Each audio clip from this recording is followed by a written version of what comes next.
Sábado, dia 8 de março de 2025. Sejam todos muito bem-vindos, meus amigos, a mais um vídeo do canal Terra Brasilis News. Tudo bem com vocês? Desejo que sim, claro. Estamos de volta aqui para conversarmos mais um pouco. E assunto é que não falta, como sempre, muito embora, né? Nem sempre a imprensa nacional costuma colocar o que mais importante existe a nosso favor. Só colocam o contrário, mas nós sempre achamos assuntos.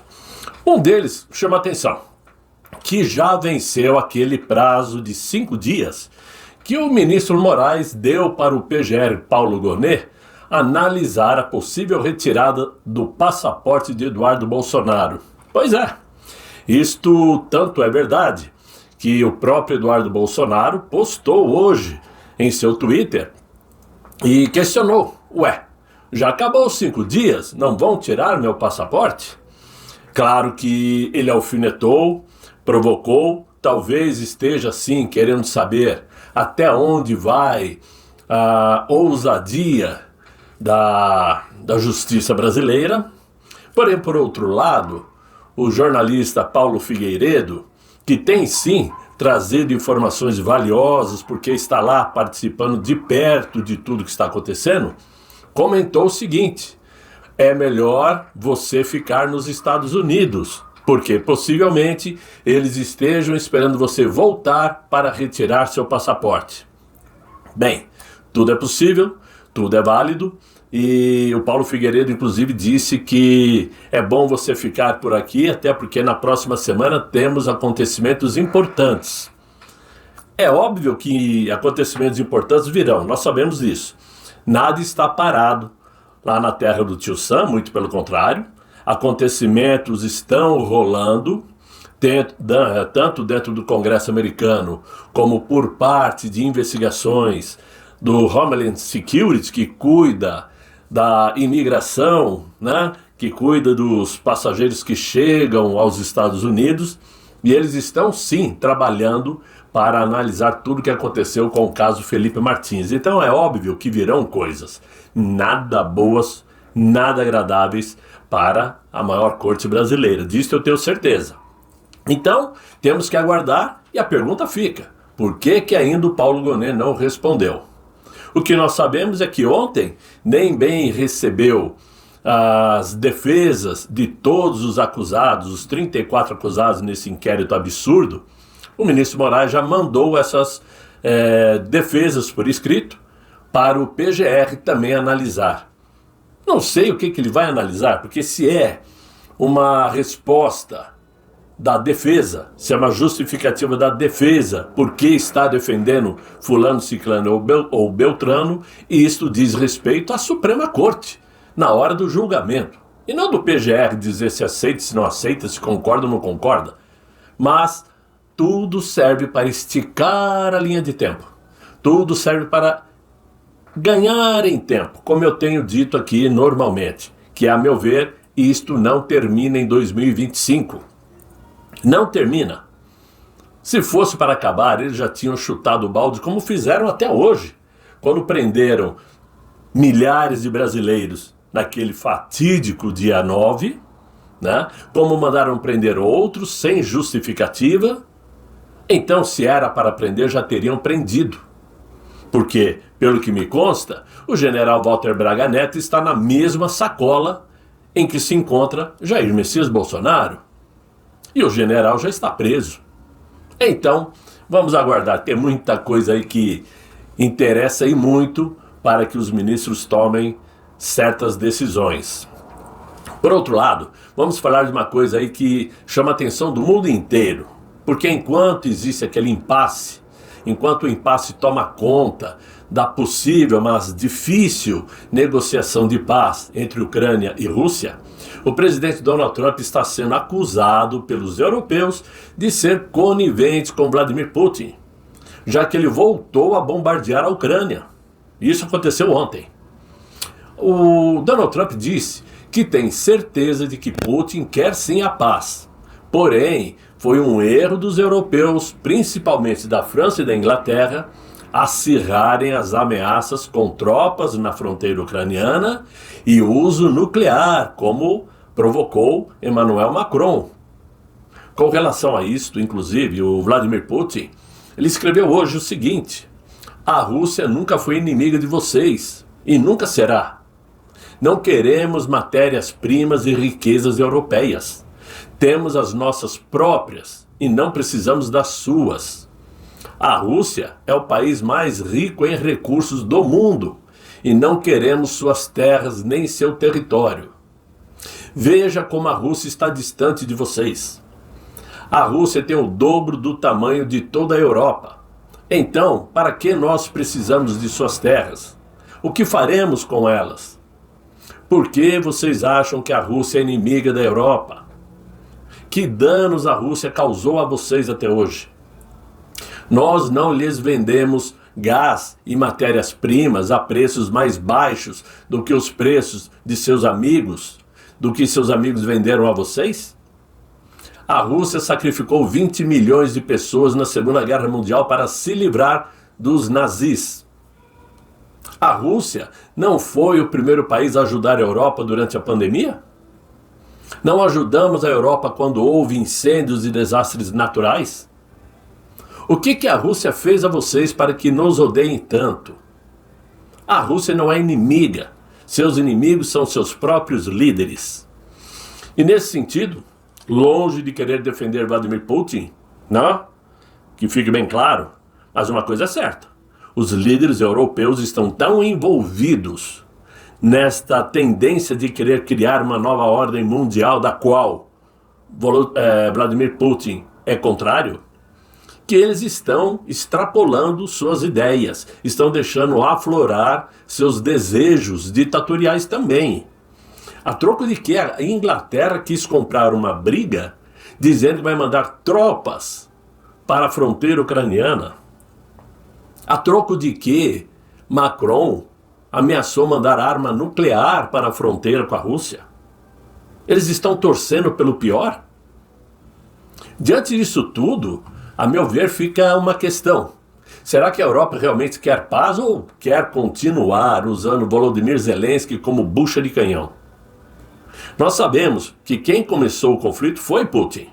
Porém, não podemos nos esquecer das ameaças da OTAN em querer anexar a Ucrânia e cercar de vez o território russo, principalmente na região do Mar Negro, que é um dos principais pontos de vazão na exportação russa. É um local preciosíssimo. A Ucrânia chegou a declarar 6 portos na costa russa, no Mar Negro, como uma área de risco de guerra, e chegou a ameaçar ataques de retaliação contra cargueiros russos, petroleiros e instalações portuárias russas. Para ambos os estados, o Mar Negro é, por assim dizer, a porta de entrada para o mundo, e sua importância estratégica e econômica é imensa. Tanto é que outros países vizinhos, sobretudo os membros da OTAN, Turquia, Bulgária e Romênia, também têm interesses concretos nesse mar interior, entre a Europa e a Ásia. Vamos ver como vai terminar esse braço de ferro, digamos assim, mas eu pessoalmente acredito, ou melhor dizendo, eu penso que Volodymyr Zelensky vai acabar renunciando ao cargo, já que ele não consegue agradar nem gregos nem a troianos. Vamos aguardar. Mudando um pouco de assunto, como sempre, o mandatário brasileiro, procura jogar a culpa de seus fracassos ao sucesso de outros, e nesse caso, dos Estados Unidos. As tarifas estrangeiras são as grandes culpadas pelos preços altos no Brasil, segundo o atual desgoverno. Como um amigo aí pediu para mim, nunca diga governo, diga desgoverno. Então está atendido. Mas não é somente a tarifa de importação que explica os preços mais elevados no Brasil, comparativamente a outros países. Mesmo os produtos fabricados no Brasil, por vezes, conseguem ser mais caros do que os importados. Ou seja, mais caro aqui dentro dos nossos produtos do que aqueles que são importados. Não é para menos. A produção brasileira é muito cara. A pergunta que se faz é por que existe essa diferença de preços? Se, por exemplo, tanto o Brasil como os Estados Unidos importam os mesmos produtos da China.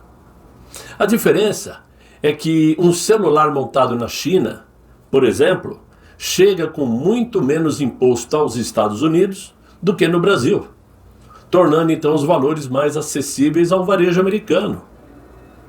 Impostos elevados, excesso de burocracia, altas taxas de juros, insegurança jurídica e encargos trabalhistas tornam o processo produtivo no Brasil muito oneroso. E todos esses problemas passam pelo tamanho gigantesco do Estado. Ao invés de reclamar de Trump, a classe política brasileira poderia agir para reduzir o tamanho do Estado. Com um Estado mais enxuto, menos endividado, seria possível reduzir impostos e juros, tornando os preços dos produtos brasileiros, especialmente, mais competitivos no Brasil e também no exterior. Mas, infelizmente, esse desgoverno caminha na direção contrária ao desenvolvimento econômico.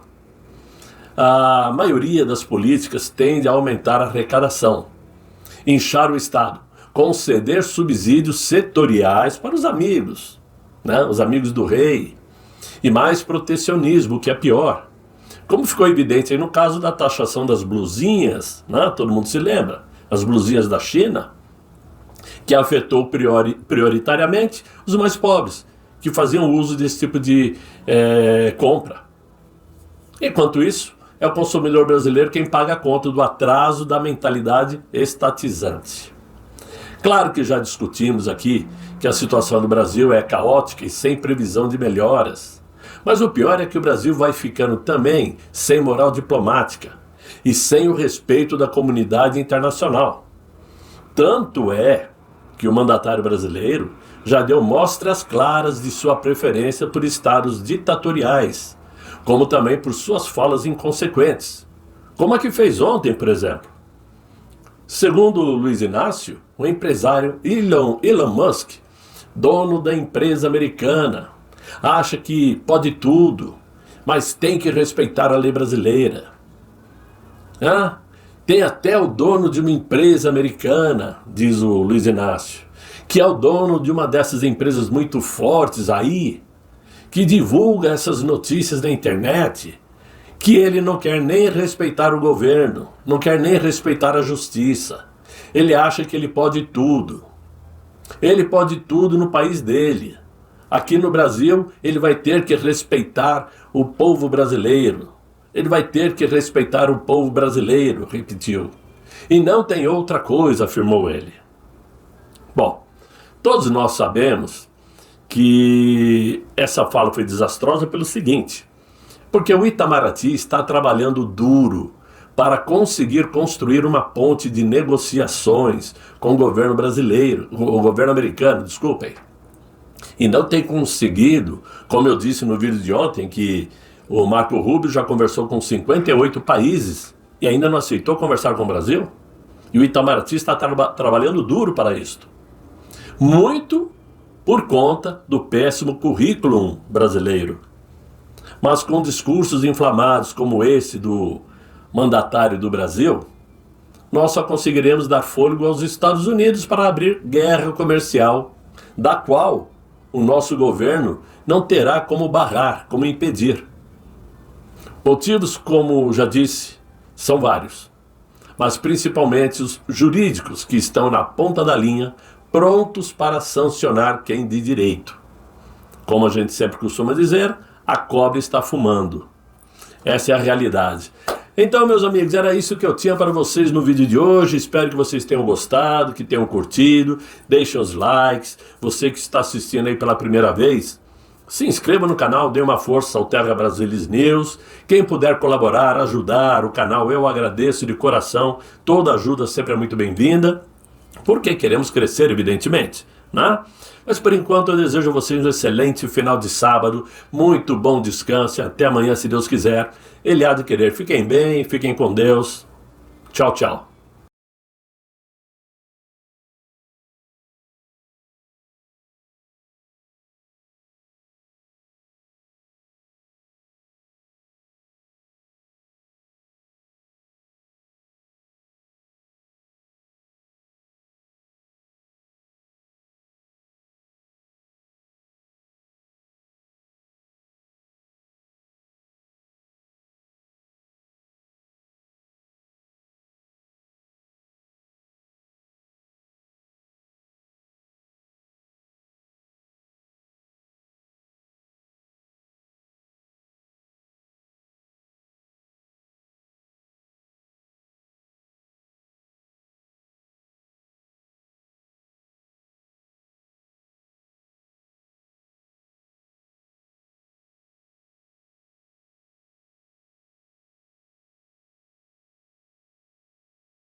Tchau.